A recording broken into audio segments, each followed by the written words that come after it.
Bismillahirrahmanirrahim. Perkenalkan, nama saya Wanda. Saya mahasiswa semester 7 yang mengulang matkul semester 3 Bahasa Indonesia.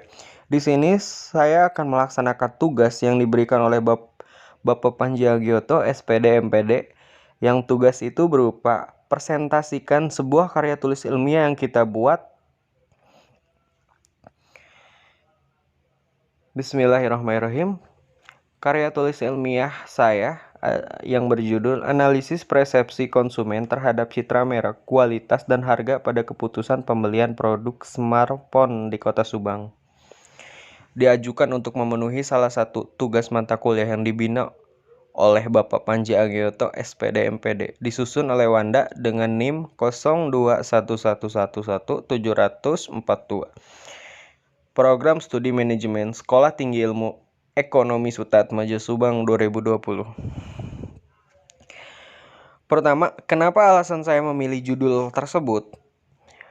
Handphone adalah background saya. Pertama, handphone adalah background saya. Sehari-hari saya menemukan handphone berbagai macam merek, berbagai macam kualitas, dan berbagai macam harga. Pertama. Kedua, lebih asik, lebih unik, bahkan lebih menarik ketika saya menganalisis bahwa di Kota Subang yang menjadi keputusan pembelian itu apa sih? Apakah harganya yang murah, apakah kualitasnya yang baik, atau apakah mereknya yang ternama? Kita entah itu menjadi salah satu hal yang menarik dan salah satu pendorong saya untuk menganalisis judul tersebut. Kita cek bab 1, pendahuluan. Latar belakang masalah. Dari pendahuluan tersebut, referensi saya itu menurut Dewi 2013 halaman 1 yang mengatakan bahwa konsumen adalah seseorang yang menggunakan produk dan atau jasa yang dipasarkan. Sedangkan kepuasan konsumen adalah sejauh mana harapan para pembeli seorang konsumen dipenuhi atau bahkan dilebihi oleh sebuah produk. Dan banyak faktor yang dapat mempengaruhi keputusan seseorang untuk melakukan pembelian. Menurut Kotler dan Armstrong di tahun 2008, keputusan pembelian seseorang dapat dipengaruhi oleh motivasi, persepsi, dan sikap. Menurut Kotler dan Armstrong di tahun 2006 di halaman 226, keputusan pembelian adalah tahap dalam proses pengambilan keputusan pembelian di mana konsumen benar-benar membeli.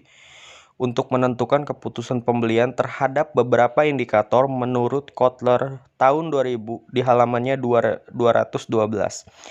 yaitu kemantapan pada sebuah produk, kebiasaan dalam memberi produk, memberikan rekomendasi kepada orang lain, melakukan pembelian ulang.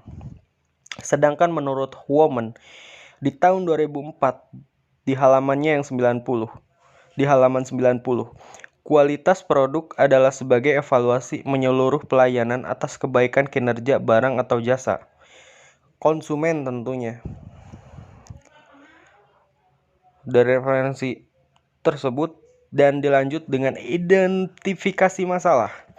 Identifikasi masalah dari karya tulis ilmiah saya itu ada 3. Pertama, adanya citra merek yang mulai menurun pada produk smartphone. Kedua, adanya smartphone pesaing yang memiliki keunggulan kualitas. Ketiga, adanya perbedaan harga yang signifikan. Rumusan masalah juga ada 3. Pertama, bagaimana persepsi citra merek terhadap keputusan pembelian handphone di Kota Subang. Kedua, bagaimana persepsi kualitas terhadap keputusan pembelian handphone di Kota Subang. Ketiga, bagaimana persepsi harga terhadap keputusan pembelian handphone di Kota Subang. Tujuan karya tulis ilmiah saya itu juga ada 3. Pertama, untuk mengetahui persepsi citra merek terhadap keputusan pembelian handphone di Kota Subang. Kedua, untuk mengetahui persepsi kualitas terhadap keputusan pembelian handphone di Kota Subang. Ketiga, untuk mengetahui harga terhadap keputusan pembelian handphone di Kota Subang. Manfaat dari karya tulis ilmiah saya itu ada 2. Pertama, manfaat teoritis. Kedua, manfaat praktis. Manfaat teoritis adalah manfaat yang secara umum hasil penelitian ini diharapkan dapat dijadikan dasar pemikiran tentang teori pengambilan keputusan konsumen dalam membeli, terutama kaitannya kebijakan harga, kualitas, dan citra merek. Kedua, manfaat praktis. Juga dibagi dua, bagi perusahaan dan bagi peneliti. Bagi perusahaan sebagai informasi bagi manajemen mengenai harga, kualitas, dan citra merek dalam mempengaruhi kepuasan konsumen. Sedangkan bagi peneliti, hasil penelitian ini dapat diharapkan memberikan tambahan khasanah bacaan ilmiah bagi mahasiswa STI Sutatmaja atau Setiesa. Kita next ke bab 2, tinjauan pustaka. Pertama, A. Persepsi. Saya mau menjelaskan dulu persepsi. Persepsi adalah proses mulai dari diterimanya suatu rangsangan penginderaan atau sensation yang meliputi objek, kualitas, hubungan antar gejala maupun peristiwa. Interpretasi terhadap rangsangan-rangsangan tersebut sebagai rangsangan itu disadari dan dimengerti. Pertama, teori persepsi. Menurut Kotler di tahun 2007, persepsi merupakan proses bagaimana individu memilih, mengorganisasikan, dan menginterpretasikan masukan-masukan informasi untuk menciptakan gambaran dunia yang memiliki arti. Dan referensi yang saya ambil itu menurut Schiffman dan Carnot di tahun 2004. Perception is the process by which an individual selects, organizes, and interprets stimuli to a meaningful and coherent picture of the world. Pemahaman dari definisi tersebut bahwa persepsi adalah suatu proses yang membuat seseorang memilih, mengorganisasikan, dan menginterpretasikan rangsangan yang diterima menjadi suatu gambar yang berarti dan lengkap tentang dunianya. Dan konsumen, referensi yang saya ambil itu dari Taktik Suryani 2003. Kebanyakan pakar ekonomi mengasumsikan bahwa konsumen merupakan pembelian ekonomis, yakni orang yang mengetahui semua fakta dan secara logis membandingkan pilihan yang ada berdasarkan biaya dan nilai manfaat yang diterima untuk memperoleh kepuasan terbesar dari uang dan waktu yang mereka korbankan. Itu menurut M. Carty and Ferrell di tahun 1995. C. Kita memasuki citra merek. Citra merek menurut Kotler dan Keller 2016 adalah persepsi konsumen tentang suatu merek sebagai refleksi dari asosiasi yang ada pada pemikiran konsumen. Dimensi citra merek. Citra perusahaan menurut Bromley di tahun 2010 yang dikutip dari Roslina di tahun 2010 menyatakan bahwa citra perusahaan adalah persepsi eksternal stakeholder berdasarkan akumulasi pengalaman terhadap organisasi. Sedangkan menurut Rowley 1997 yang dikutip dari Roslina 2010 mengemukakan bahwa citra perusahaan merupakan persepsi dari konsumen potensial atau target sasaran terhadap sebagian atau keseluruhan fitur perusahaan. Tapi hal yang sama diungkapkan oleh Kotler dan Keller di tahun 2000 yang dikutip dari Roslina 2010 yang menyatakan citra perusahaan merupakan asosiasi yang ada pada pemikiran konsumen terhadap suatu perusahaan yang menghasilkan barang atau menyediakan jasa untuk konsumen. Produk atau menurut Smith tahun 1993 yang dikutip dari Roslina 2010 menyatakan bahwa beberapa faktor yang membentuk citra perusahaan yaitu produk atau jasa, tanggung jawab sosial, lingkungan, termasuk kantor, showroom dan pabrik, komunikasi termasuk periklanan. B. Citra produk. Menurut Smith tahun 1993 yang dikutip dari Roslina tahun 2010 menyatakan citra produk adalah kombinasi berbagai atribut seperti harga, nama toko, negara penghasilan suatu produk. C. Citra negara asal.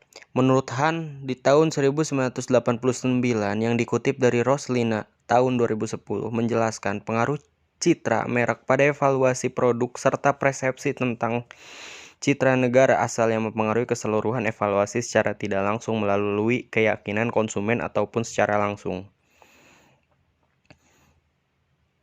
dan teori kualitas. Menurut Goes dan Davis di tahun 1994 yang dikutip oleh Tejif Sono di tahun 2012 di 152 di halamannya. Kualitas dapat diartikan sebagai kondisi dinamis yang berhubungan dengan produk, jasa, sumber daya manusia, proses, dan lingkungan yang memenuhi atau melebihi harapan. Menurut Abu Bakar N. Siregar di tahun 2010, P.2 Tijiptono dan Sunyoto 2012 mengatakan bahwa kualitas merupakan sebuah kondisi dinamis yang berhubungan dengan produk, jasa, manusia, proses, dan lingkungan yang memenuhi atau melebihi harapan. Sunyoto tahun 2012 menyatakan bahwa kualitas merupakan suatu ukuran untuk menilai bahwa suatu barang atau jasa telah mempunyai nilai guna seperti yang dikehendaki, atau dengan kata lain, suatu barang atau jasa dianggap telah memiliki kualitas apabila berfungsi atau mempunyai nilai guna seperti yang diinginkan. Menurut Garvin di tahun 1984 yang dikutip oleh Tejivtono di tahun 2012 di halaman ke-143, setidaknya ada 5 perspektif kualitas yang berkembang saat ini. Pertama, A. Transcendental approach. B. Product-based approach. C. User-based approach. D. Manufacturing-based approach. E. Value-based approach. Manfaat kualitas. Menurut Edvardson dalam buku Tijiptono dan Chandra di tahun 2011 di halaman ke-171 sampai 173, produktivitas biasanya selalu dikaitkan dengan kualitas dan probabilitas. Meskipun demikian, ketiga konsep tersebut memiliki penekanan yang berbeda-beda. Ada 3. A. Produktivitas menekankan pemanfaatan. B. Kualitas lebih menekankan aspek kepuasan pelanggan dan pendapatan. C. Probabilitas merupakan hasil dari hubungan antar penghasil, biaya, dan modal yang digunakan. Harga. Menurut Kotler and Keller di tahun 2016, harga adalah nilai suatu barang atau jasa yang diukur dengan sejumlah uang. Berdasarkan nilai tersebut, seseorang atau perusahaan bersedia melepas barang atau jasa yang dimiliki kepada pihak lain. 2. Penetapan harga. Menurut Tijiptono di tahun 2005, ada 4 hal yang menjadi tujuan penetapan harga. Pertama, tujuan berorientasi pada laba. Kedua, tujuan berorientasi pada volume. Ketiga, tujuan berorientasi pada citra. Keempat, tujuan stabilisasi harga. Kelima, tujuan-tujuan lainnya. Pengaruh harga. Terlihat jelas dampaknya terhadap pesaing dan konsumen karena dampak dari perubahan harga lebih segera dan langsung dirasakan. Dari bab 1 dan bab 2 ini, step-step yang akan saya lanjutin itu, pertama saya akan membuat metode-metode kerangka pemikiran, hipotesis dan membuat satu kuesioner, dan disebarluaskan dengan menggunakan Google Form kepada konsumen atau masyarakat Kota Subang. Setelah kuesioner sudah disebarluaskan dan mengumpulkan hasil dari kuesioner tersebut, diolah dengan cara SPSS, mungkin dilakukannya uji T, uji variabel berganda, uji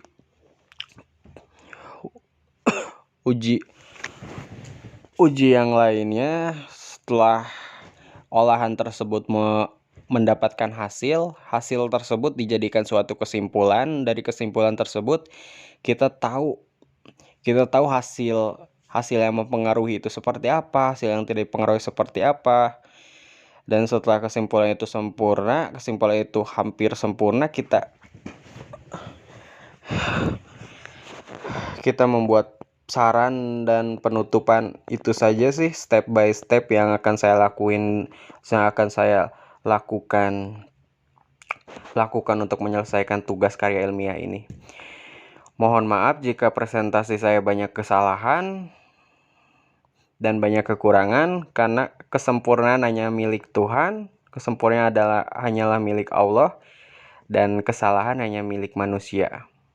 Bismillahirrahmanirrahim. Alhamdulillah. Wassalamualaikum warahmatullahi wabarakatuh.